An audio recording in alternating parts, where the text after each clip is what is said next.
Greetings folks, Daniel Wickwire here, and welcome back to Monster Bytes, where we discuss various facts and trivia about kaiju and monsters in all forms of media. This time around, we won't be drifting too far from where we were last time, but don't expect it to stay that way. But first, I'd like to give thanks to Movie Mania 709, Vlor Sutez, and my wife for helping name the new series. While no one person alone named the show, they all contributed greatly in the decision making.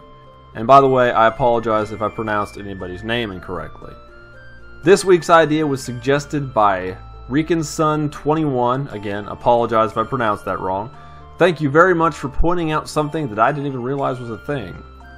Back in 1995, there was a little film released called Godzilla vs. Destroyah, which marked the 40th anniversary of Godzilla, or rather the 41st anniversary. The main antagonist of the film is a giant crustacean-looking creature that goes through various transformations and is a living embodiment of the oxygen destroyer.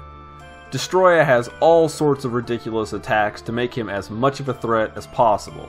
However, there's one ability that was stripped from him in his only film appearance.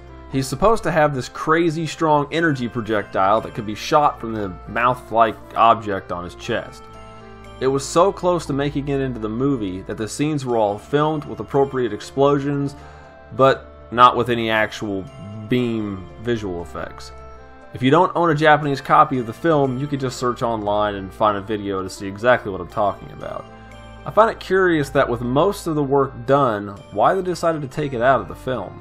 My guess would be that the final battle between Godzilla and Destroyah was already long enough. Also, it doesn't really seem to have any impact on the film. Godzilla gets shot, he falls over, gets up again, not really any lasting significance at all. So maybe they just wanted to save a few frames and yen, so it was removed. All versions of Destroyah that appeared in the future didn't showcase this special ability, except for one. There was a manga version of the film released in Japan only. However, information on this book is somewhat limited, specifically to most of us Westerners. I believe it was released around the same time as the film and does divert a bit from the movie here and there. It's much more violent and actually shows Destroyah's chest beam in its full glory, as you can tell by these wonderful images that I have on screen. What do you guys think of this ability?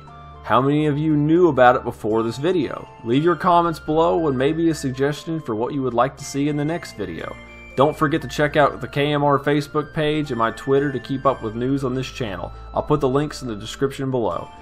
Thank you all for tuning in, and we'll be back in 2 weeks with a new episode. Take care.